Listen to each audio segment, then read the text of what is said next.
Hello, everyone, and welcome to another small screen Star Wars. As always, I'm Julian Mush. I remembered my name this time. Yeah. And I'm joined by Daniel D'Souza. What's up? And Rachel Wilkinson. Hi. And we are going to be talking about The Mandalorian, Season 2, Episode 4, titled, or Chapter 12, titled The Siege, which I don't think it might be the worst of all the titles we've gotten so far, just because it doesn't really make any sense. This episode is directed by Carl Weathers and written by Jon Favreau. And if you're new to the show, we like to recap all of the Mandalorian episodes in as much excruciating detail as possible. In fact, so excruciating that it actually bugs my co-hosts. But that's what we're here to do, and just generally just talk about it. I think we are going to change up a bit of the format today. I'm going to try to keep it a little bit shorter. We'll see. Mm-hmm. It only bugs me when I have to pee. So. Well, stop drinking seltzers. Stop drinking. I'm not drinking at all this month. Thank you very much. Oh, well, that's unfortunate. For you, I don't know. Yeah. So before we get into it, I will just remind everyone, if you like the show and you want to keep up with what we're doing, head over to Twitter at Tower Babblecast on Twitter, Facebook.com/Tower Babblecast, and head over to our website, towerbabble.ca, where you find everything that we do, including our flagship show, the Tower Babble Podcast, which we just recorded an episode yesterday that'll be going live on Wednesday, I believe. So this is Sunday. This drops on Monday. That episode will go live on Wednesday. Okay, and that's in the Tower Babble Podcast feed. You can find that in all of your podcast catchers of choice: Apple, iTunes. What are the other ones? Google Podcasts, Stitcher, Spotify. Stitcher's a thing. Stitcher, Spotify. Yep. We're on Spotify. All of them, basically. So you can find us there. If you want to help support the show, you can do that by heading over to patreon.com/TowerBabblecast. And for as little as $5 a month, you can help keep the lights on, literally. As we do this live, we're right now live on YouTube, Twitch, and Periscope, which is the Twitter one. Yeah. If you want to keep track of that, again, Twitter's the best place probably to keep track of when we're going live. We like to record these episodes around 7 o'clock Central Time on, like I said, Sundays. But anyway, if you want to help support the show, Patreon's the place to do it. And for those $5, you get a bonus episode every month. We do a film club, and we're doing a sci-fi film this month. Daniel, please tell us. I always forget the name of it. How do you always forget the name? It's Coherence. Coherence. Mm-hmm. It's the nice sort of low-budget sci-fi film. What I said on the other show is it's an example of creativity thriving through, despite limitations, I guess is the better way to phrase it. So really cool example of a creative sci-fi concept. I can't really talk about it without spoiling it. So fair enough. And so if you want to hear us talking about that, you can do that on the exclusive Patreon feed. Okay, let's get into this episode. As I said before, it's directed by Carl Weathers. This is not his directorial debut, just generally, but it is his Star Wars directorial debut.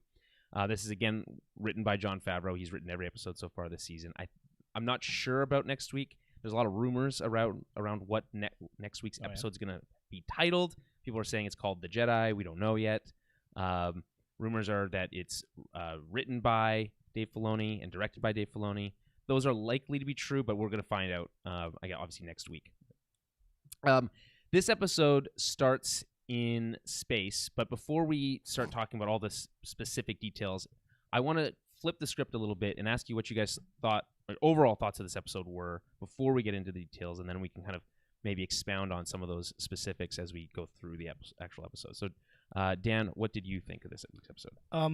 Yeah, I think it was a fun episode, absolutely. Mm-hmm. A little bit, it's more of the same. It was largely an extended action sequence, right? Yeah, basically, yeah. Which is great. Like I that's one of the things that I do enjoy about Star Wars is the way that their action set pieces can sort of transition from people fighting in a hallway to speeder bikes to TIE fighters. Mm-hmm. So that was great. They did touch on a couple of story elements as well. So that's a welcome change for this series. So like I was saying, we didn't start it again. We forgot to start the movie again. There are some. We like to have a specific one in the background. It's not working? I got it. It's working now? Anyway, there are some references to the larger Star Wars universe as a whole, and we'll definitely talk about those. And I think you're right. This episode does a really good job of kind of just dropping those in where they fit and not trying to force it or feel extra exposition-y, I think. You can't make it work. You can't No, get it's going right now. He's taking it. Like I'm trying to watch it in the camera. Rachel, what did you think? Yeah, I mean, I'd have to agree with that too. I appreciated all the little drops of, story knowledge and background information on things, and just the progression of some of our older storylines. So there's a lot of things I really appreciated about this episode. Things that made me laugh, and then things that made me like really intrigued too. So. It's funny. So we were recording yesterday. Our co-host on the Tower Babble podcast, Jeremy, said he hated this episode. Really? It was just like nothing happened. Super boring. I disagree. I think the action in this episode is very, very good. I liked the hints that they're dropping in this episode as well, and I'm excited to talk about those. Yeah, they overall, dropped some really cool things. Like I was like pumped about a lot of stuff. So, I can't wait to hear what those are. Yeah. But I think overall this episode will probably be largely forgotten amongst the more quote unquote important episodes of this series. Although there is some fun, I think, set pieces here, and then also some pretty decent performances, I think, from some people we haven't seen since last season. So let's get into it. So it starts in space. And this is a pretty fun scene, and Mando and Baby Yoda are trying to fix something on their rickety ship that was fixed by that Mon Calamari last episode. And it's really funny. Mando is trying to get Baby Yoda to like connect this red wire into this one specific place. It's like this has nothing to do with anything. It's just I think a little bit of character building here. It shows, I think, that Baby Yoda is more like intelligent but capable maybe than we thought. Like a baby couldn't do that. Let's put it that. Like our human baby couldn't do that, or a toddler maybe. I guess you could maybe convince a toddler. I don't know what the age range is supposed to be here at 50, but I would say it's like the equivalent of like shoving like a 4-year-old in like a mechanical thing and trying to explain to them what to do. Right. It's hilarious. Well, if that's who fits in there, right? Yeah, they got those little hands. Right. Yeah.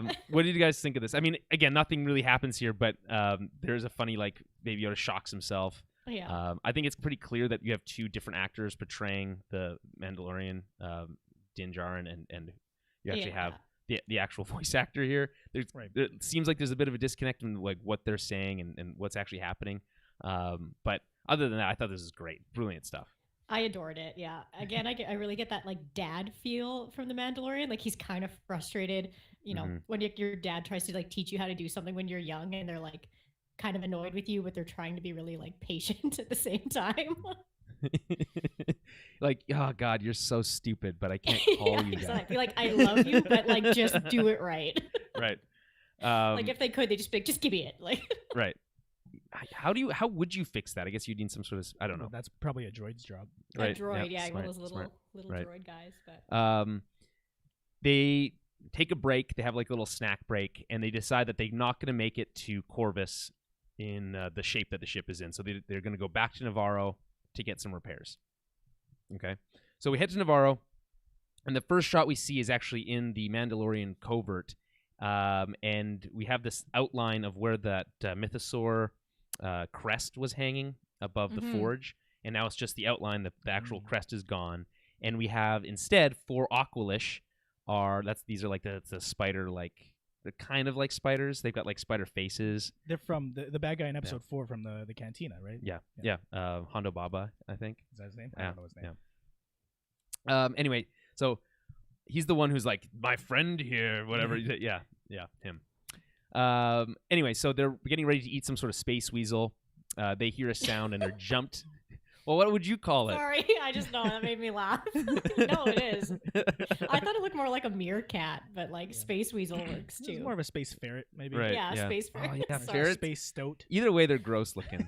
Yeah, space stoat actually is pretty perfect because yeah. Sorry. I don't know what that animal is. A stoat is a type of weasel. Yeah. All right. Okay. It looks like a mix between like a ferret and a meerkat. It's like it's perfect. Yeah. Okay. Perfect. Yeah, because he's kind of long like a meerkat. Yeah. Yeah. Okay. So they hear a sound and they're jumped by Cara Dune. So it's the first time we've seen her this season. And there's a fight sequence. There's a cool knife throw, some MMA moves that we get in there. I really like the dive, roll, block move she does. Yeah. That's a really That's sick, cool thing. And then so she just kills these four Aqualish. Here's the thing. It's the Wild West out there. And they're bad guys. They're bad guys. They're bad guys. Right. It's okay to kill them. I think we need to just reinforce this, to make this clear. I think this episode does a really job of this, by the way, but the Outer Rim is the equivalent of the Old West. Yeah. Right? There's the law, the arm of the law is there technically, but it's so far away, and they just can't be bothered or can't be there enough to actually really enforce it, right? Which we kind of see at the end with the X-Wing pilots. But they really lean into that kind of Old West, anything goes type feel. She's cleaning up the sector by murdering folks. You wouldn't be able to get away with that now. I don't, just saying. It depends it's the on where you lesser are. of two evils. You just got to kill the bad guys, and it's fine. Right.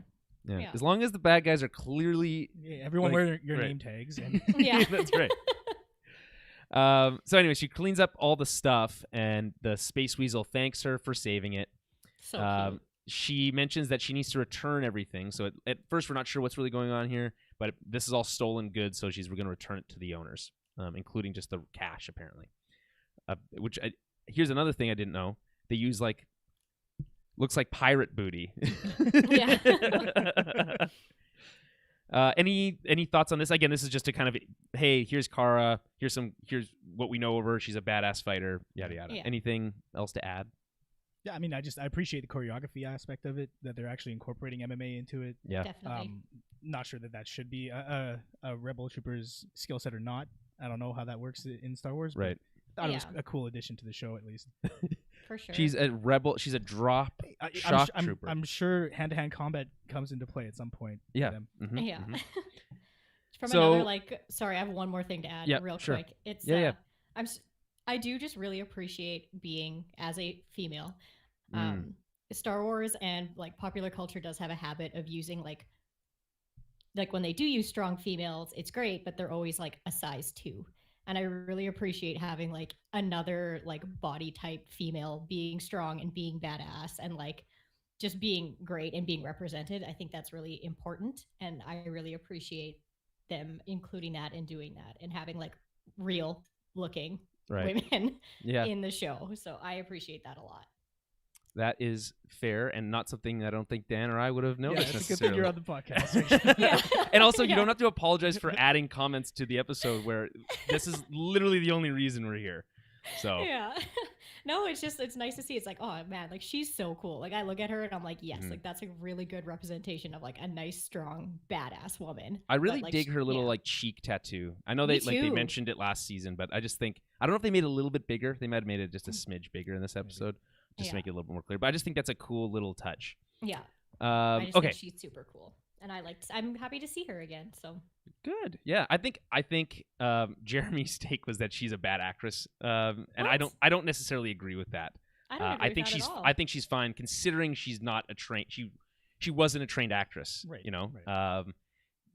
She's probably not the strongest performer on screen, but I think she holds her own. Absolutely. I didn't get that same impression that I Jeremy think she's perfect for her character. It's Yeah.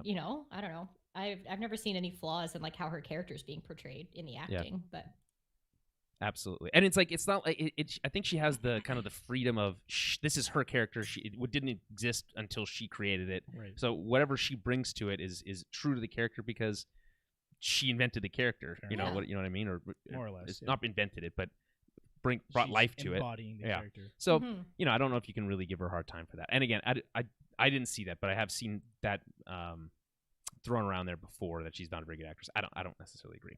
So we cut to a brief reunion. Kara and Grief Karga watch as the Razor Crest lands. The back door opens only partially, and Grief suggests that Mando could use some repairs, which I think we've said last week. It's man, the ship could really use some work. And Yeah. the week before. Yeah, that's right.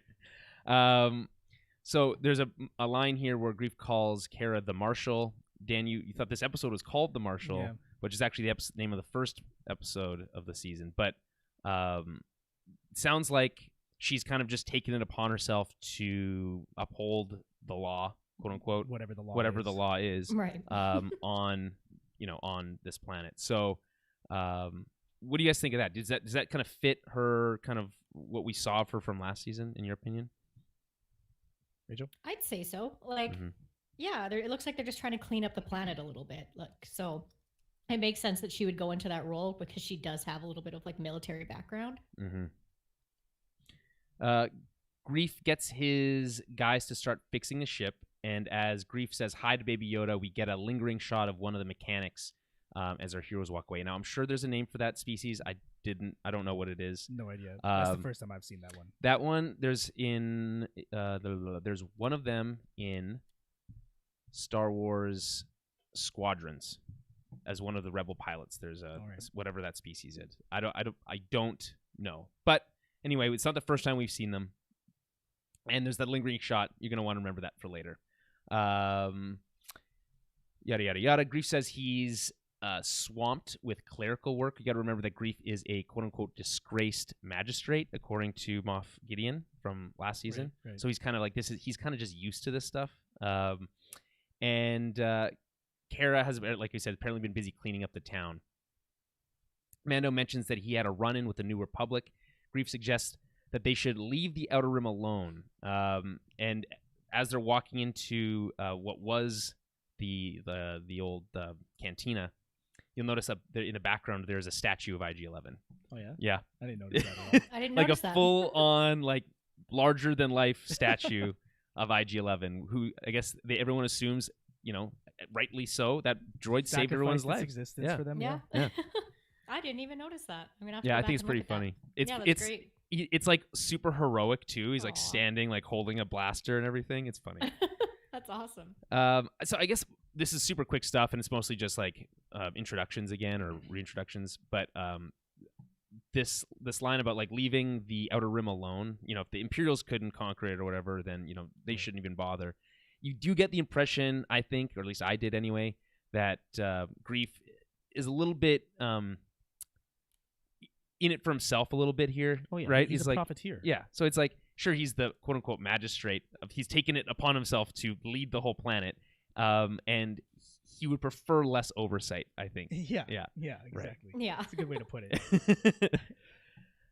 So we walk into what was formerly the cantina, and it's now a school. And inside is a protocol droid. We know what protocol droids are, right? C-3PO is, of course, a protocol droid. And there's a bunch of fun Easter eggs here by the protocol droid, kind of talking in the background while Baby Yoda gets left to kind of hang out with the kids.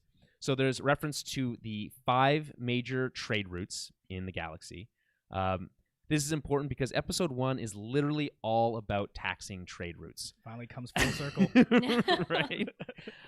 So they specifically mention the Corellian Run.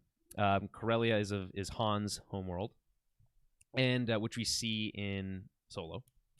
And then they also mention the Hydian Way, which they talk about. It's mentioned in the Clone Wars. There is others that they're not mentioned in here, but I like that those both get name dropped. They mention how these trade routes bring goods from the Outer Rim to the core worlds. So like they're literally as just trade routes, specifically just exactly that. What it sounds like. Yeah. And they mention a bunch of stuff, but if we're going to talk about like the galactic map, the core worlds are like at the center of the galaxy, or kind of slightly to the right if you're looking at a map. And as you go further out, you get to the mid rim, and then there's the outer rim. There's a bunch of other ones, but Coruscant is in the inner rim, right? And was the former capital of the Old Republic, which they also mention here as well. They also mention a couple different regions of space. So the core worlds are one, the outer rim is another, the inner rim is another. They don't specifically mention though the unknown regions, but the unknown regions are where Palpatine took his fleet and hid away. Right. There's other stuff in the unknown regions. It's just unmapped space, basically. It's the new world that hasn't been discovered. And then what else happens? There's a girl with the same hairstyle as Rey, I think from, I don't know which, it might be from 9 or 8. with like the three That's a nice buns. touch. I like that. Yeah, Yeah. that's nice. They specifically name drop Coruscant as the capital of the Old Republic. They also name drop the capital of the New Republic at the time. By the way, I like that they call the other republic the Old Republic, which is like Yeah. because we The call New Old Republic. Yeah. right? Because like when we think of the Old Republic, we think of like the Old Republic. Right. So Yeah. what do they call that? The Ancient Republic? I don't know. So the New Republic capital is at this time Chandrilla. Chandrilla is a planet also in the core worlds. Mhm. What's interesting about the New Republic, and people may or may not know this, they moved the capital. It would move around on a regular basis. So it wasn't ever stationed on one world. I think the idea was to be a bit more inclusive. So, other worlds felt like they were, closer to the capital. Sure. So at this time, it's Chandrilla. And this is also this time, we know because of this takes place at the same time as the Aftermath trilogy and before the Battle of Jakku specifically. Which really decimates the remnant fleet of the Empire. Quick question. Yes. How do you move a capital? Is that just like moving the main military base, or? So great question. So the New Republic technically doesn't have a military. They demilitarized very soon after returning to power, and that's how you get the. Not the rebellion. They're the the stupid name for them in the sequel trilogy. They're not the rebellion. They're the resistance. Resistance. Right. Okay. So the resistance becomes like this military arm, quote unquote, unofficial military arm of the New Republic. And so I guess the idea is like it's kind of silly. It's kind of like the Olympics, where like you would the host city, where right? you would like build all these massive buildings to host the Senate and all this stuff, and then they would just leave, and you'd have to build new buildings at another planet. Like, that seems okay, but fair enough. And by the way, didn't help them because that entire New Republic Senate is destroyed in one fell swoop in Episode 7. Yeah. So, fair but enough. not Trandrilla. That was a different place. The one other interesting thing about Trandrilla is that it was marked by the Emperor as a planet that was going to be destroyed by the Death Star 2. So his plan was to build the second Death Star and use it to quell the rebellion by just like blowing up random planets. And Trandrilla was one of them. I guess it's probably similar to Alderaan, kind of like a liberal. It's just known as a rebel bastion sort of thing. Mm-hmm. So that's interesting. They also, this is another one of this little map reference. They also reference the Akides Maelstrom, which we see in Solo because it surrounds Kessel and is where Han does the Kessel run in Solo. With that crazy monster thing. Yes, which lives inside the Maelstrom. Yeah, that's right. What does it eat? Starships, apparently. So that's there. Oh, so any questions about that? That's a lot that I did not pick up in that. Like all I was paying attention to was the droid pretending to write like it's chalk, but nothing's being written on the thing. Just that same screen. But I do like the motif. On some of that stuff. Like once I had the subtitles on the second time around, but the first time around I couldn't hear any of that. Right. Yeah. Because there's people talking over it, but they're really not really saying anything important. No. No. Sorry, what were you gonna say? I like you mentioned earlier with the Western motif. I like the idea of this small trading town putting up a school in the place of a saloon sort of thing, and then the old Confederate camp around the way is the Empire. I like that analogy still working in this episode at least. I like this whole thing, like this idea of like setting up this little school and like rebuilding some old protocol droid to teach the kids. It just feels like very different from what we saw of that town in season 1. And obviously a better, like it's thriving without the Empire around. This isn't always something we see. That Star Wars likes to play around this idea of like sometimes when the Empire leaves, things get really, really good. Other times, we see in the first episode this season when the Empire leaves, that mining guild comes in and starts fucking around, right? So this is an example where there was somebody there who was not an asshole. Is less of an asshole, yeah, right? Because he certainly is. He has an indentured servant. So. Yeah.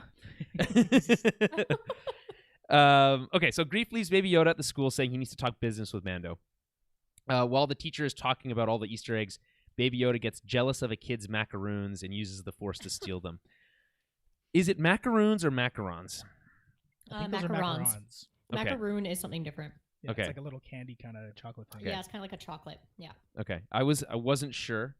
But I think it's funny that it didn't do anything different to it. It's just a macaron. Yeah. It's just a blue food. It looks a little gooier on the inside, so it is kind of like a Star Wars macaron. But Right. yeah, I loved it. I was like, that's so funny that they just took like just something pretty normal. And I like put it in there. even if a kid saw that thing like float over, it's like they would be like, what is he gonna do? What's the kid gonna do? Like, hey, Yeah. I saw this weird green alien steal my friend's snacks. It's the weirdest day of school in that kid's life. Yeah. He's never seen this creature before. He just steals his Yeah. food. You know what? That kid was rude for not sharing with an adorable little baby. So, Yeah, that's true. That's a good point. Fuck yeah, that he kid. had so many he could have shared. That's what he did. Okay, so we get to this meeting, and they go to Grief's office, where we see that blue alien from episode 1 of the entire series. And apparently he's been taking care of the books, working for Grief as an accountant. This is the first time we've actually had reference to accountants in Star Wars, as far as I understand. Oh, yeah. We get the character's name, and I don't remember if the name was referenced or if maybe it was in Arabesh in the first season, but it's Mithral is the character's name.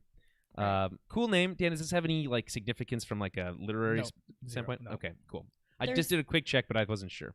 There's similar things. Like I got confused for a second because I'm like, why do they keep using like that same name for a bunch of different things? But I was confusing it with Dungeons and Dragons. Okay. 'Cause there's So there's a Mithril Mithral. things. Is it Mithral in Dungeons and Dragons? Yeah, there's like mithril dragons and mithril armor, and like that word is in Dungeons and Dragons. Oh, cool. At least in things I've listened to. See, that- Dan, there is a literary. I don't know if I would call that literary, but No. Okay, so Grief explains that Mithral has been working for him for a very long time. He like basically references since he was like a tadpole, basically. I also really like the little like pissing himself maneuver he does. he inks himself. Yeah. He makes him ink. But apparently, Mithral took off one day after doing some creative accounting, and now he's working off his debt, specifically 350 years worth of debt. So no wonder why no wonder he doesn't want the New Republic sniffing around. He hasn't although, to be fair, we do know that the Republic does not have a very good track record when it comes to slavery. So they typically seem to look the other way for whatever reason. We see it in episode 1, where Qui-Gon is like, there's nothing we can do. Right. It's like, what do Yeah. you mean there's nothing What? you can do? Yeah. I just wish there was something we could do. There's nothing we can do. He legally owns you. Like, what? Worst. So, yeah, and then, it's fucked. And I think they touch on it in one episode or one arc in Clone Wars, where Obi-Wan goes undercover. He gets like surgery to look like this dude, and then they go undercover with this slaving camp, and with these like cat-like aliens. Okay. They're pretty cool. And there's like a whole reference to like the sail barge scene. Anyway, it's an interesting arc, but they also are touching on this idea of like slavery in Star Wars. Anakin, not a big fan. I don't know if you know. Mm-hmm. I remember. He takes it out pretty hard on those people. So, anywho, Mithras says he still can't see out of his left eye, which is a reference to the effects of carbonite freezing that we see once again in Return of the Jedi with Han. Right. Grief asks Mando to help clear out an old Imperial base that's still being manned by a skeleton crew. Grief wants to get rid of this base to clean up the planet, proposing that if they cleaned it up, Navarro could be a trade anchor for the entire sector. Again, just kind of trying to gather as much power as he can in the sector. We're kind of selling him a bit short, Grief, but like he did also plan on betraying them in the last season. Yeah, he was a bad guy last season. Yeah. He kind of turned a new leaf a little bit now. Yeah. Absolutely. A little bit. He's just kind of like he's just now in a better position to help when he can. Right? I think he's very much like a self-interest kind of guy. Like he's, you know, not bad, but not necessarily good either. He's just like every politician. Yeah, exactly. Right? Yeah. Wherever the wind blows. Right. Yeah. And there's a buck to be made. Yeah. Kara says Kara basically explains the plan, but she's in it just to free the planet. She's just all about messing up Imperials. That's kind of her whole thing. And Mando agrees. And it didn't actually take them it wasn't very hard to convince him. Yeah, this time he's all for it. Yeah, he's like, okay, Yeah. deal. So on the way there, they're in a speeder bike or a speeder. I think it's just a speeder. I don't think it doesn't have another name. It looks a lot like Luke's in episode 4. It's not the same, but similar. And Mithros, Grief, Kara, and Mando are on the speeder heading to the base, and they're going over the plan. So the plan is to destroy the entire base by overloading the reactor. This base, by the way, is where the troops that came with Moff Gideon, the backup, that's where they all came from. They came from this base last season. And they're going to blow it up with the reactor, and I wrote this, and I'm very proud of it. Grief was griefing Mithros. Get it? He was griefing him. It's a video game term. I don't know. He's giving him a hard time. Like giving him grief? Yeah, giving him grief. Giving him grief? Yeah. It's clever. All right, it's clever. Anyway, he comes off a little cruel, in my opinion, which is why I think we've been kind of hard on Grief this episode. He's kind of a dick. And he's like talking about how like, well, you can either come with us or I can leave you here and you can walk back with whatever's left in your humidity vest, which implies that like if it runs out, he's gonna die. But he is nice enough to knock like 10 to 30 years off right. the sentence. It's an exchange. Yeah, make sure there's an exchange. Right. There's a transaction. Yeah, of course. And so they get to the door, and they need to get up to, like, we kind of see a shot of the base at the top of this canyon. It's pretty cool looking. Looks very Imperial. I'm a big fan of all this Imperial stuff that we see fitting into the Imperial look that we've seen in all the movies and everything else before. And they need to get up to the top. And Grief knocks off another 30 years off of Mithros' dead if he can help them get up to the, like, open the door and get up to the platform. While they're doing that, Mando flies up to the top.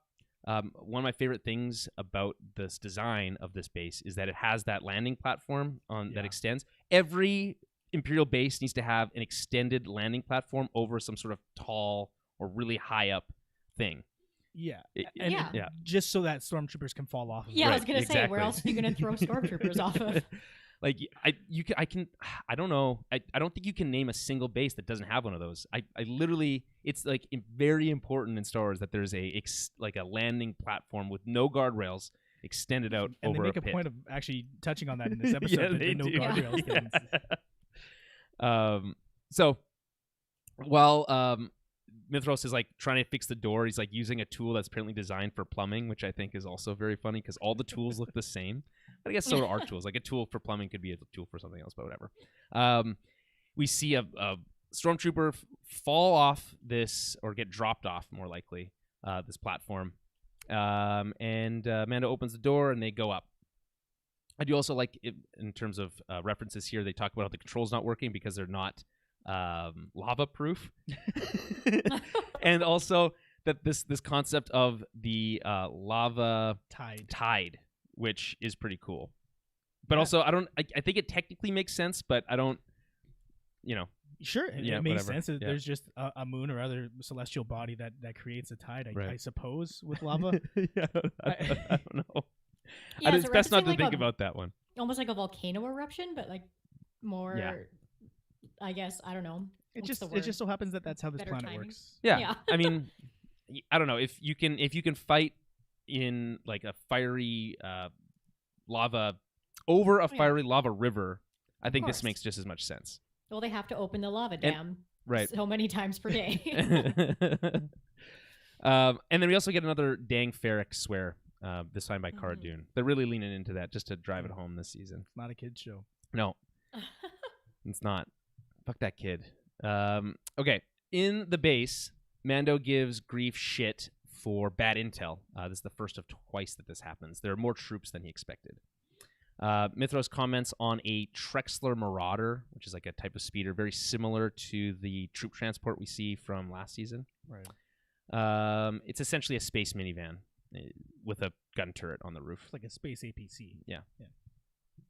And an APC is like a military minivan, so kind of. We're both right, but one person's a bit more right than the other.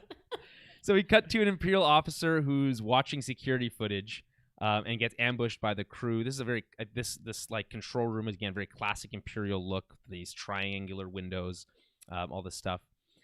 They locate the heat shaft is what they need to use to blow up the base, and as they head to the shaft, they sneak past a few troopers and use the code cylinder that they stole from that officer to open the door to the shaft. Now, code cylinders are You see them all the time on. Actually, you see them both on Rebel pilots, often on like the arm, on their like shoulder of their sleeve, and then you see them often also on Imperial officers, often like in their front tuck little pocket.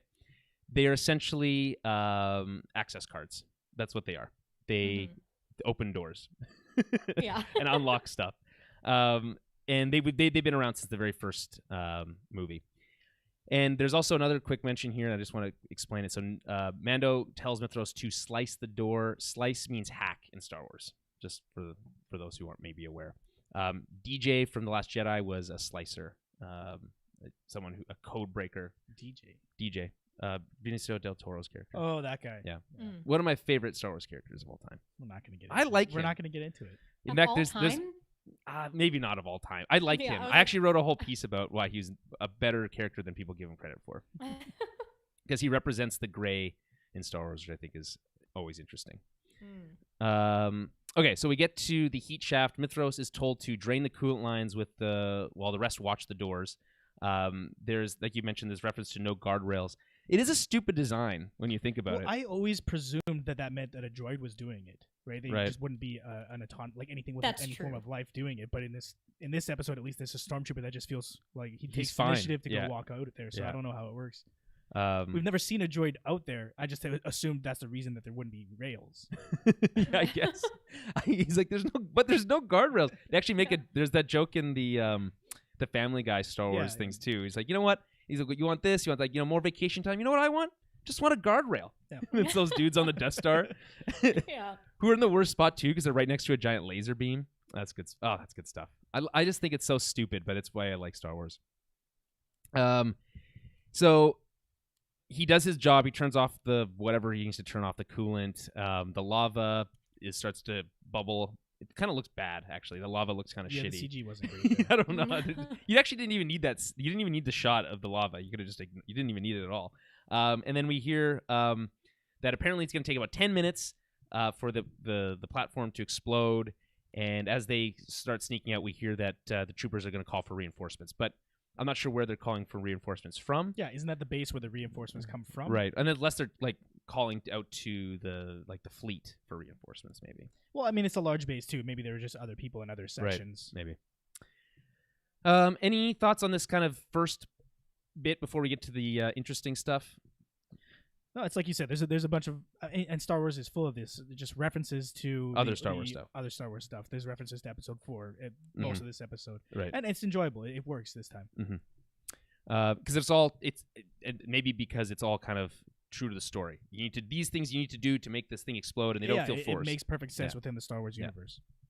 Okay, so as they're making their escape, they come across a strange room where we see two scientists wearing the same outfit as the Doctor from Season 1, with the same cloning logo on their sleeve.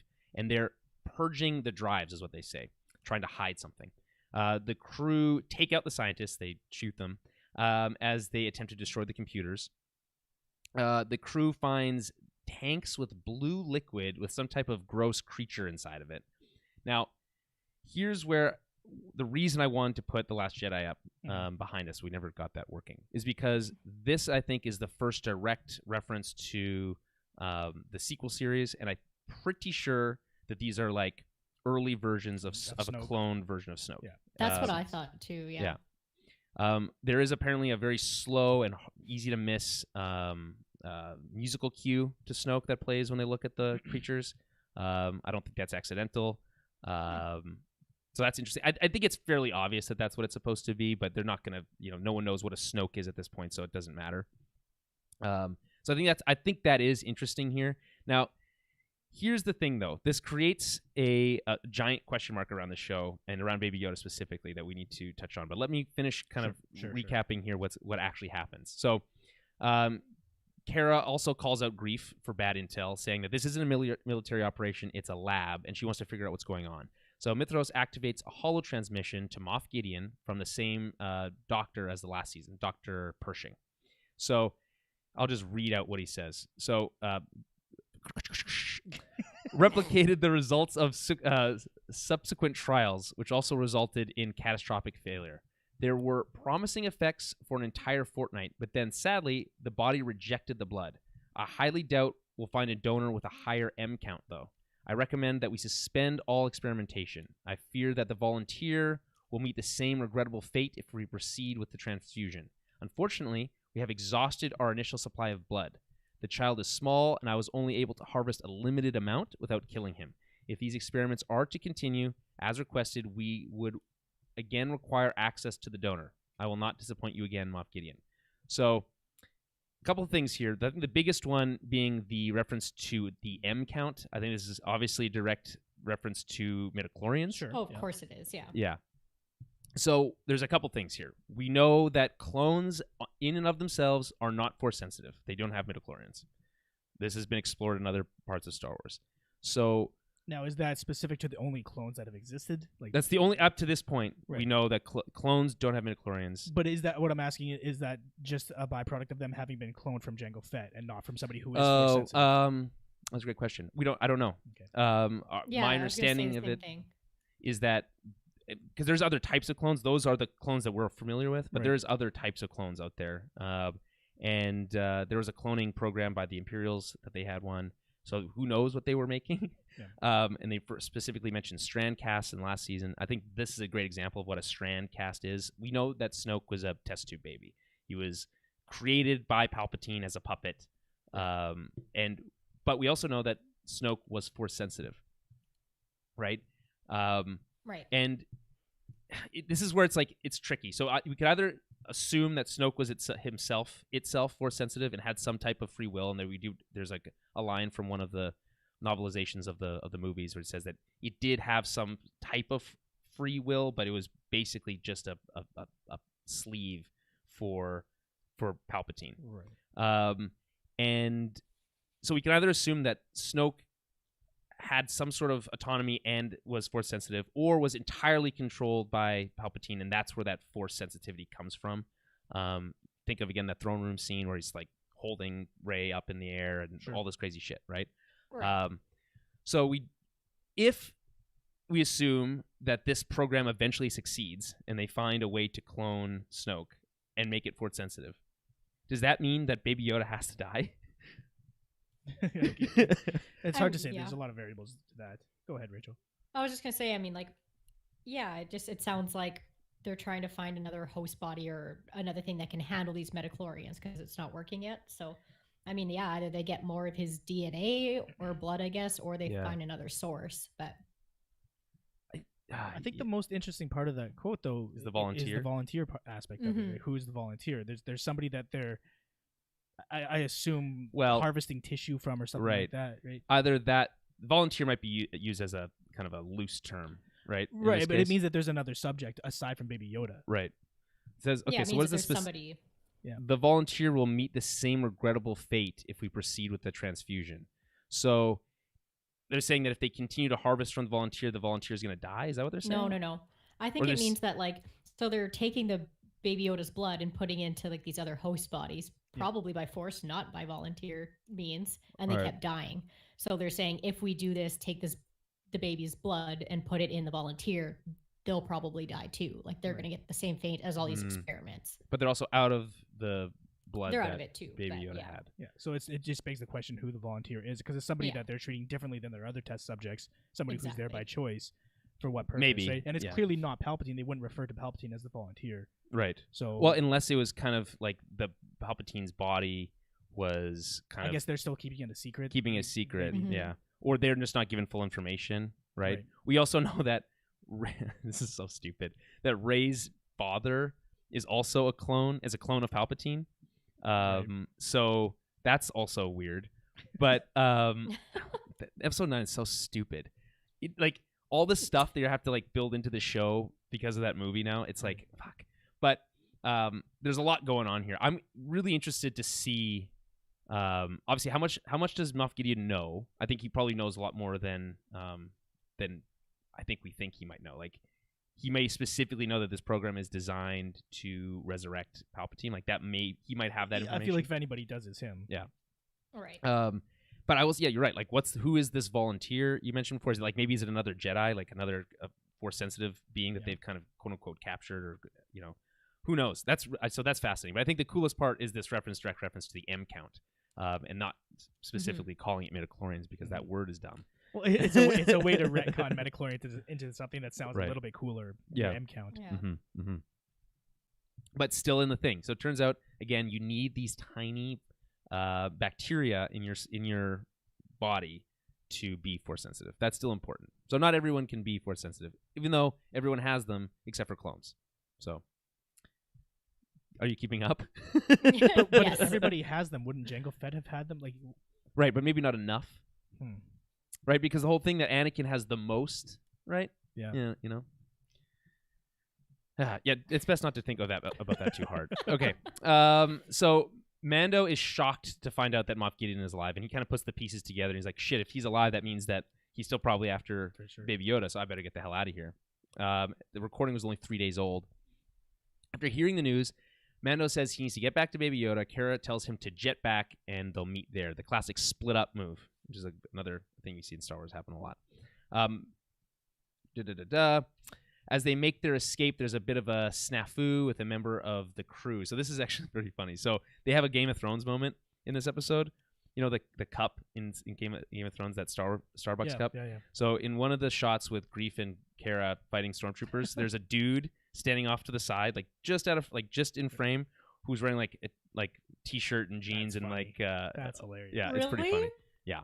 Yep. I'm gonna have to go back and find that because I didn't notice that. It's at the 22-minute mark or something like that. That's super funny. You can go find that. I love stuff like that. It's my favorite. I think I want to know if they're going to do the same thing HBO did and digitally erase the person, or they'll just leave it as that same thing where that stormtrooper hit his head on that door in episode 4, and they're like, well, we'll just leave it in. It's just whatever.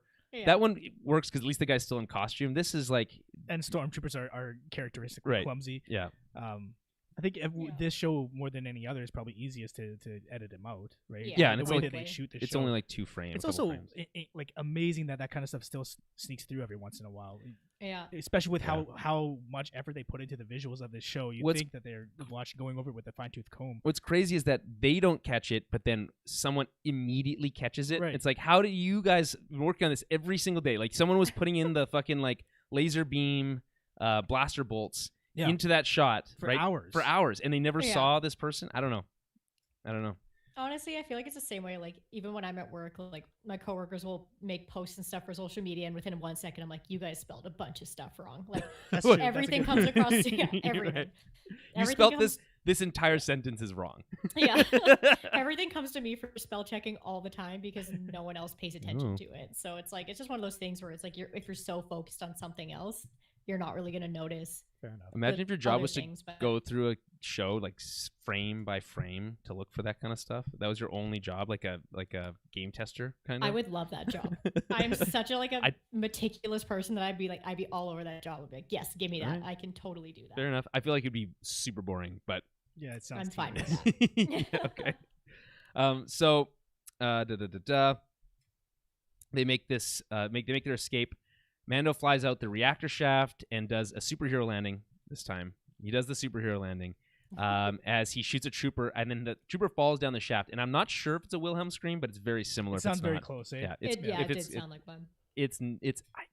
I don't think it's technically a Wilhelm scream, but it's close enough. Which is still classic Star Wars. Right. It's another callback to episode 4. Yeah. So Cara, although he does get shot again by that same trooper. The good thing he's wearing, man, he'd be dead so many times without that armor. Cara and I said Cara and Dune and Mithros, but I meant Cara and Greef and Mithros use the Marauder speeder they mentioned before to make an escape.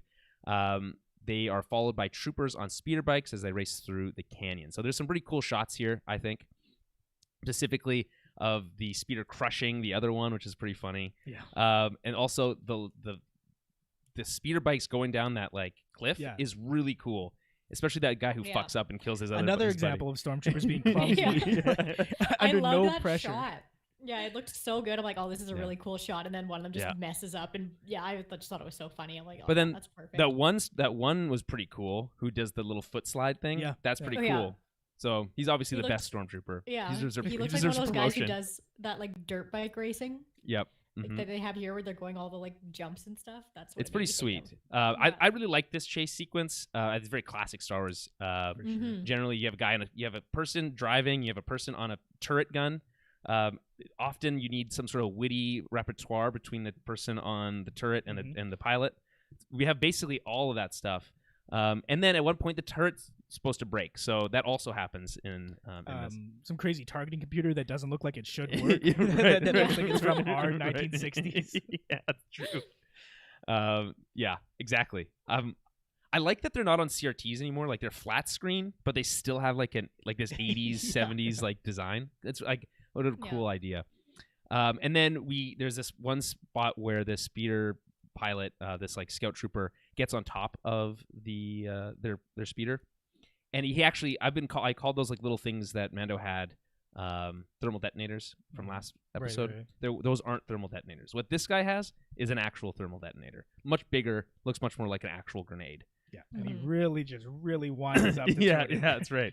Well, it's moving, so he's got to, you know what I mean. Although he felt like fall to your knees and throw it inside. Just like yeah, exactly. I like this setup because it gave me like really old like Clone Wars vibes. It's like you always see the Jedi pulling that, where they like leap up onto one of those things, open it like with their whatever lightsaber, throw something in and jump off as it explodes. Right. Like you see and it then all the droids the go, time. "Whoa!" Yeah. I was like, oh, it's like classic like Anakin Skywalker Obi-Wan moves. Like, but a little bit more clumsy. Although this guy But did a they pretty mess good it job up, until the very impressive end. for a stormtrooper. Yeah. yeah. I was like, oh, okay. Yeah, like, oh, this guy's really looking for a promotion. Anyway, we just see the remnants of his helmet fall afterwards. Poor guy's dead. So as they beat the speeder bikes, we see 4 TIE fighters take off and the base explode. Cool explosion, I think. It looks like lava's like overtaking the whole thing. And these are the same kind of, I think they're called Outlander ties that can land, and you can kind of access them. Like their wings bend, so they're, because like if you watch like Rebels a lot, and by the way, this reminds me a lot, like this speeder chase reminds me a lot of Rebels. Yeah, definitely. And if you watch Rebels, when they like ever sabotage these ties, they're always like parked with their wings straight up and down, and it looks stupid of them. Like it looks dumb. They have these massive ladders that they need to use to get into them. This makes so much more practical sense, you know. Anyway, so they take off. There's 4 of them, and Grief takes out one of them with the turret, but the wreckage takes out the turret. But just when it looks like they're about to get taken out, Mando saves the day with the Razor Crest. There's lots of fancy flying, including, I think, a pretty cool like spinning freefall thing. For sure, yeah. Ooh, I liked that because that actually even gave me more like Hera, like ghost kind of vibes. Because they always do that trick. The spin right at them as they're exactly. Yeah. And then the pilot goes ah! Ah! And then explodes. Yeah. Yeah. Yeah. And then blah, blah, blah, blah, and that's it. Basically, that's it. That's the whole. Oh, Baby Yoda pukes on himself. Blue. So funny. That whole scene is like he looks like he's like enjoying like a roller coaster, and then he like as a typical kid just barfs at the end. Love it. Yeah. Any thoughts on this escape sequence? Excellent sequence, excellent action set piece. I loved it. Yeah. Like I said earlier, the way that it transitioned smoothly between the different types of action was great. On a very, very nitpicky note, something that I hate, it's not just a Star Wars thing, but it's usually like in a train chase sequence, and there's like a helicopter chasing. Why does the TIE fighter fall forwards onto the thing that shot at it? Oh, I hate that so much. Right. Oh, It's like it's already not fast enough to catch up. Right. And it's behind them, and it gets shot, and somehow it falls. It gains energy. It gains momentum. It falls forward onto them. It doesn't make any sense. Even though they got impacted from like reverse motion. Something would have forced it the other way. Yeah. It's such a nitpicky thing, but it just bugs me every time I see it. That's that's like classic like action movie thing. I'm sure it's in Die Hard. It's literally in everything. Yeah. Oh, for sure. Yeah. I didn't even consider that. It just makes no sense. Well, maybe the engines explode right at the end. I was gonna say, you gotta push. It's right exploding so hard that it's yeah. shooting things forward. Those but still, you're right. twin ion engines. Yeah. Okay, good point. Physics critique of the day. I don't know why that one. It just always bugs me. The other thing that's weird about this is like how quickly we don't know. Like, do they leave immediately for the base? Like after we see their plan, because like the Razor Crest is fixed pretty freaking fast. You know, it's like it's brand spanking new looking. Yeah, I mean, there's a few wipes, so like Right. the time passes. Maybe it was a day or two or a week. Who knows? Maybe they needed to prep. They needed to prepare for their Yeah, for assault, sure. for their Yeah. siege. This is, by the way, this is why this name for the episode doesn't make sense. This is not a siege. This is not how sieges work. Yeah. Like this is just a full frontal This is assault. like a covert ops mission. I mean, it's not at all a siege. Yeah, it's not a siege. Yeah. Like a siege, I feel like has to like the people who are being sieged need to know they're being sieged for it to qualify. I think Yeah, also besieged. I don't know. Okay, that's a nitpick. Anyway, Grief says that I don't know. There's basically this brief exchange where he pays for the repairs by saving their life. And he can't stay because they need to leave before Gideon catches Wise, which is the exact line, which I think is a pretty fun. Like catching Wise is not something you hear people say very often. Anyway, we cut to we see two X-wings parked outside the town. Some amount of time has passed. Paul Sung-hyung's Lee's Captain Carson Teva, that's a mouthful, is questioning a reluctant Grief about what happened. So presumably, because we see two X-wings, we assume that Dave Filoni's Trapper Wolf is somewhere around there, but we don't see him. And Grief isn't really giving him any information, and covers for Mando and the Crest, saying that the control droid can't tell the difference between pre-Imperial ships, and he's got his feet up on the desk in a real like kind of power move, I think. And says this isn't Coruscant, which I'm a fan. I like that line. Hey, listen, man, this isn't Coruscant. Things are done differently out here. Okay. Yeah. Grief says that he'll send. Makes no sense. This I think is hilarious. He'll send them a gram if anything comes up, but jokes that they won't be around in the Outer Rim anytime soon. A telegram. A telegram In Star Wars. like, a hologram, I guess, yeah, is what they meant. maybe. I guess, yeah. Instagram. I think that's funny. Okay, and so he seems fine. Teva seems satisfied by those answers. He doesn't like it, but whatever. He's not going to get it anymore. So he goes to talk to Kara, who's feeding the space weasel. He says that she's done a good job of cleaning up the system, which is interesting. I didn't realize she did anything other than clean up Navarro specifically, that one town.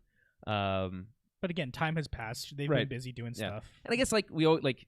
Each of these planets seems to like exist in their own system, and it's like if you clean up that planet, you clean up the whole system. If there's no other livable planets, Yeah, the maybe system. there's Yeah, a couple that's fair. moons or something. Yeah. I mean, they're Yeah. also they have been talking about a Cara Dune spin-off series, so Have they? exploring that I Yeah. think would be what they're hinting at. there. They're talking about a couple of ideas for a spin-off series. I think that was one of them. Yeah. There's a Boba Fett idea being worked on. The less we see of Boba Fett this season, the more I think that's likely to be the spin-off. That would make the most sense. Yeah. But we'll see. Right. Really, I just want more of if there is a Boba Fett spinoff, I just want like every episode to heavily feature Timothy Olyphant. That's all I want. I'm a font head, elephant head. I'm a big fan of Oliphant. you got Olyphantitis. Right. Oh, dear. That's good. Yeah. Shit. Okay, so he says that she's done a good job cleaning up the system, and basically saying, "Hey, it says here that you're a good soldier," and he asks her to join up again. And this is, by the way, the reference to DJ in this episode. She says, "I'm not a joiner, Blue." And by saying Blue, is that like her calling him a cop? I Is suppose. it? Yeah, I was curious why she called him that. I was like, "What's the?" 'Cause it's not his name. significance of blue. No, I know it's not. Yeah, So And I was like, they're why did always she red call him though, aren't blue? they? they were Well, orange they're jumpsuits. orange, but- Yeah, No, but even their insignia is red. yeah. Yeah, always. I don't know. What are the blues? Yeah. I guess I think it's calling him a cop. I think Maybe, basically, yeah. and this is again another example of these former X-wing pilots being converted into basically space cops. If that's Yeah. the case, then it's also another example of Star Wars kind of using Real real world world, colloquialisms wrong. Like cops are called blues because they wear a blue uniform. Yeah. If Right. these guys always wear an orange uniform, It's calling like- them a blue makes no Right. goddamn sense. Yeah. Right? Yeah, that's a good point. Well, I got like this whole last like scene here. I really got that feel of like, you know how there's always those old stories from like people trying to solve cold cases and nothing happens because like the city police won't like share information with Right. like the smaller counties and vice versa. It's like there's like too much ego for them to share information. Right, red tape. I got that same kind of feel from this where it's like Right. Kara Like that. and Grief, they're cleaning up their own area. Like they don't need to involve like the New Republic. They're just like, like get out of here, you city cops. Like we don't need your help.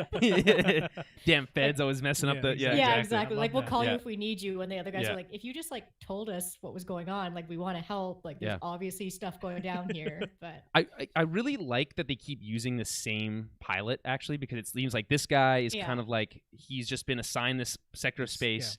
And he's like trying to like connect with like the local population. Yeah, he's just walking his beat, and he can't like. It's like he feels so earnest and like genuinely nice. Yeah. You know, he's like that detective that really cares. Like right. And he like because he's like when did the crest left? And he's like, oh, I never said anything about the crest. But like obviously after having saved, like having seen the Razor Crest leave, or having known about the Razor Crest leave that installation from first season, and then pop up again on that ice planet this season, and now again here he's starting to put some pieces together, like okay, there's something going on. And he says that hey, there is stuff going on out here. The core worlds don't want to believe it, which of course they never do. They never want to believe anything. They just want to like live in their lap of luxury and just and mine the outer rim for all their resources. They're like, everything's fine here, we don't care about what's going on over there. Honestly, the core worlds basically didn't get affected by any of the like anything that we see in Star Wars. They're just like living their life, having a good time. There's almost nothing happens.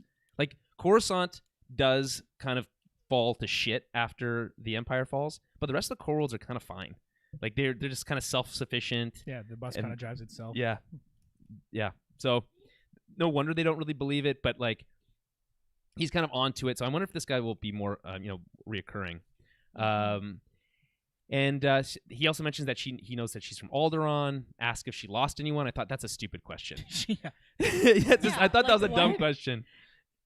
Hey man, I know your entire town got blown up. Did you lose anyone? What do you mean? What are you talking about? What an insensitive thing to say. Right? But he meant well. He meant well. I guess it's because like in this day and age, people can be from anywhere and they travel quite a bit, so you haven't necessarily lost family. I guess she said she lost everyone, which no shit. I mean, I don't know. He's sorry. He says he's sorry for her loss, and then gives her what looks to be like a New Republic medal of some kind. You think that's what it was? I don't know. I don't know. Idea. But that did have blue on it. I noticed. I was like, oh, there's blue on that. Maybe that's why. Like, I don't know what's going on. I'm wondering if it's like a medal for survivors of Alderaan. Like if you are Alderaanian, almost like a badge, like a police badge. It did seem kind of like maybe she's. We were talking about this before the show. Maybe she's being deputized by the New Republic. Well, maybe. Right?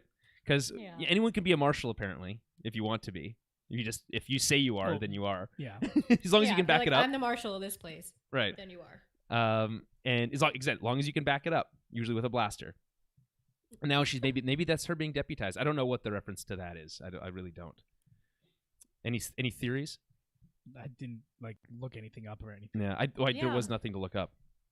I just thought maybe it was some kind of military symbol. Like he's just like, hey, we could really use you, and like putting that down in front of her is like, I don't know, like some kind of. It's significant in some way. We just don't know yet. But. Yeah, it is. I mean, unless they have some sort of personal connection that we don't know about, because we haven't really explored her character, and she was on their side and a member of the military. So maybe Blue is like his call sign, and maybe they do know each other. Oh, maybe that's true. Oh, maybe it's more friendly than we think. Could be an old nickname. Yeah, exactly. And so that whatever sigil that is, that it has some sort of significance between the two of them. Right. Some mission that. That's their. Like it is the Rebel Alliance logo. Yeah. Right. Yeah. Which I think is adopted by the New Republic as also the New Republic logo, if I'm not mistaken. Okay. Which is like a phoenix, as apparently it's a bird. So I'm not sure. It's kind of like it's a version of the.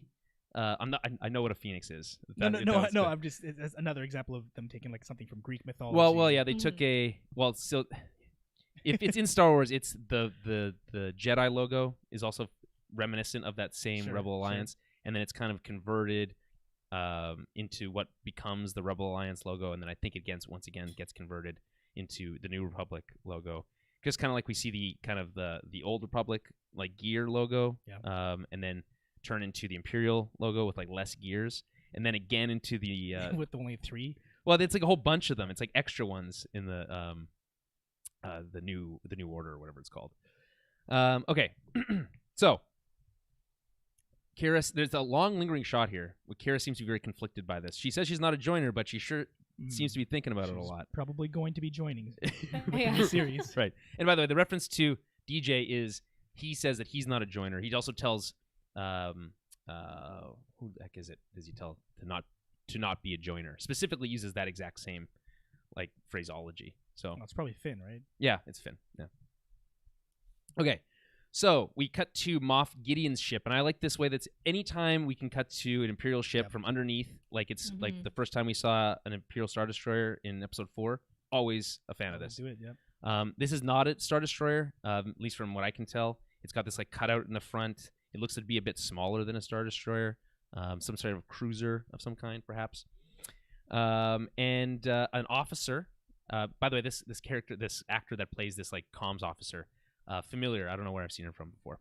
And She just looked like similar to Brie Larson to me. oh, okay. Obviously not the same person, but It's not. I think that's what you're seeing in the familiarity. Maybe.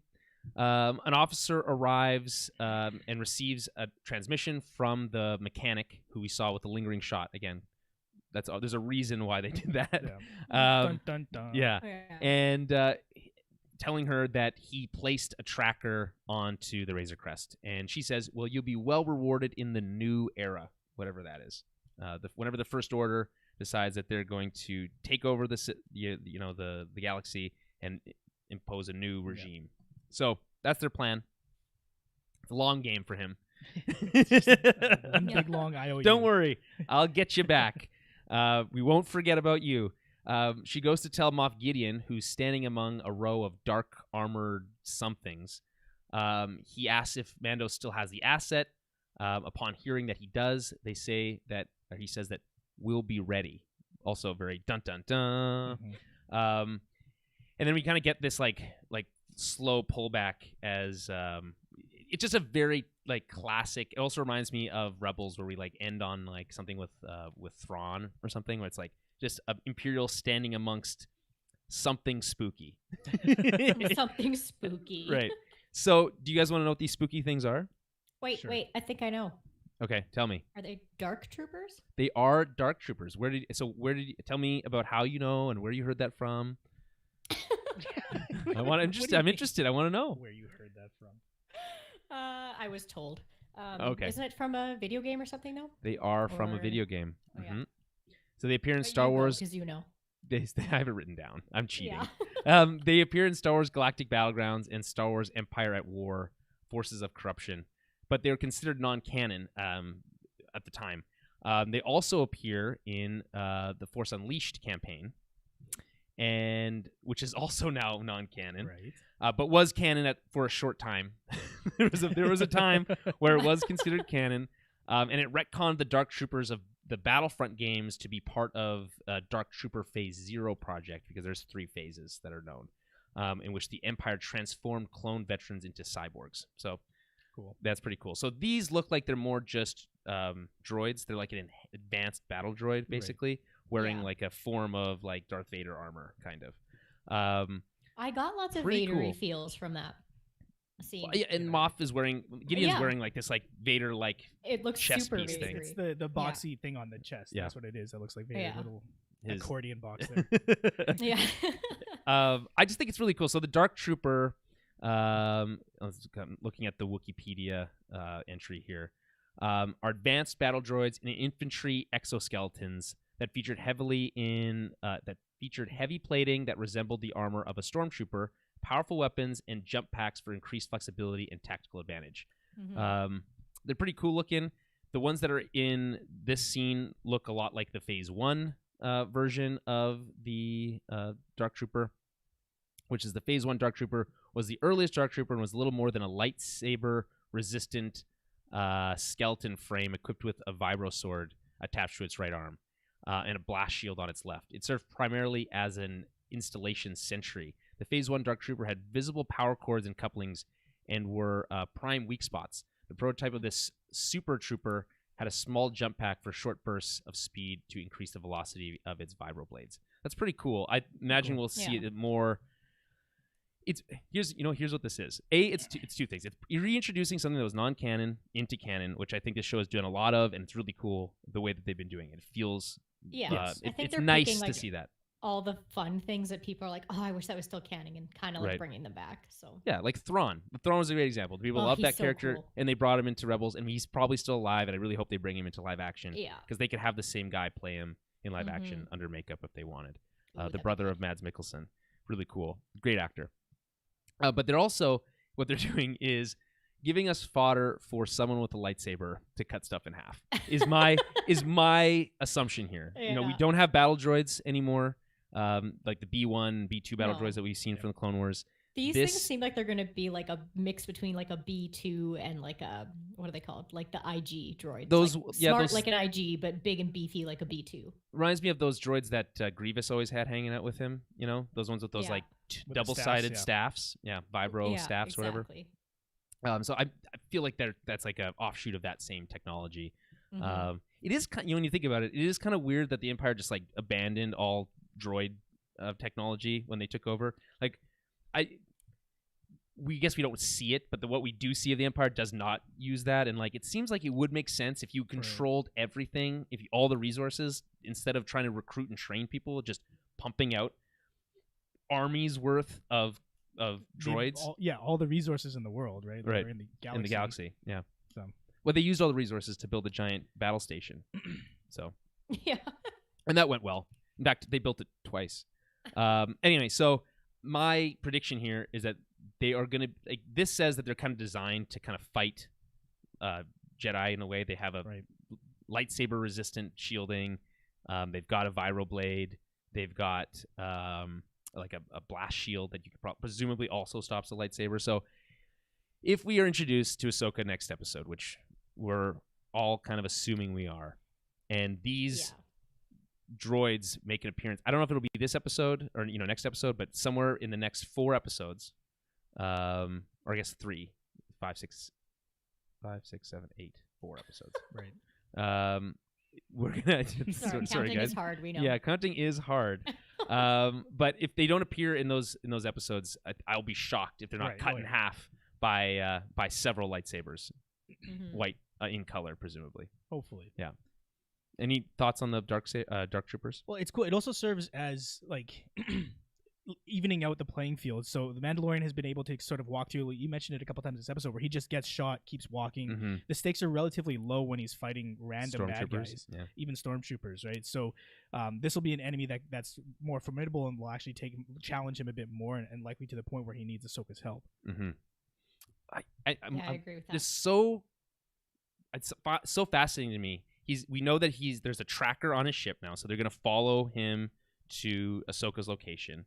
She's probably not gonna be happy about that. And then they're probably gonna be jumped in some sort of like ambush of some kind. Is my guess. It's possible also that they're captured early on. That they're captured by Moff Gideon. We know that Snoke survives. This is again coming back. Snoke does end up being created. If they've been relying entirely on Baby Yoda's blood to do that, they probably get their hands on Baby Yoda again, right? Mm-hmm. We just hope that they don't kill him. They couldn't. They won't. They can't. It's Disney. They're actually they're legally unable to. They can't. There would be riots in the streets. Like. Oh yeah, people more would, so than there already are. Yeah, exactly. Okay. Any final thoughts on this episode? Any chance that these dark troopers aren't droids entirely, but they're cyborgs again? Like they're people have been talking about volunteers. Yeah. No, I feel like they're droids, but probably, especially with them being the early phases of the program. Mm-hmm. Yeah, I feel like the Empire has this new Empire, whatever they're calling themselves. I think they have pretty low numbers right now. Like they're kind of scraps. So I think they're trying to just build up whatever they can right now. Mm-hmm. They look super cool. That room, they when do. yeah. Mm-hmm. Oh man, I can't wait to see them in action now. I know. I'm just thinking about them moving. Excited, like every time. Yeah, each episode I'm like, oh, I just can't wait. Like we're probably gonna get more official confirmation of what's coming next week. Mm-hmm. If the episode is called The Jedi and the rumors that I'm hearing about that episode are true, it'll be about 45 minutes long. Fine. Well, that's good because these have been relatively short episodes. Right. It makes sense to me that they will let Dave Filoni introduce Ahsoka himself. Yeah, that makes the most sense. It's like she's kind of his character. Like, it's if he's going to be involved in the show and you're going to bring that character in, I think it only makes sense to do that. And I guess speaking of directors, I do think that Carl Weathers did a pretty good job with this episode. Oh yeah, I thought it was great. I mean, there's something to be said about this idea of like stepping into a system. You know, like we talk about like directors for the MCU all the time, and like a lot of their movies feel kind of samey, and some of these directors are bigger names and some aren't. But if you can step into the Marvel system, there's a lot of supports there for you. So like same thing here. You're stepping into the Star Wars system. There's going to be a lot of supports. You know, for some of these are more veteran directors in Jon Favreau's case. You know, but Carl Weathers is hardly a weathered director, if you know what I mean. He's been directing for a while. Like I feel like since like the early aughts, he's been directing.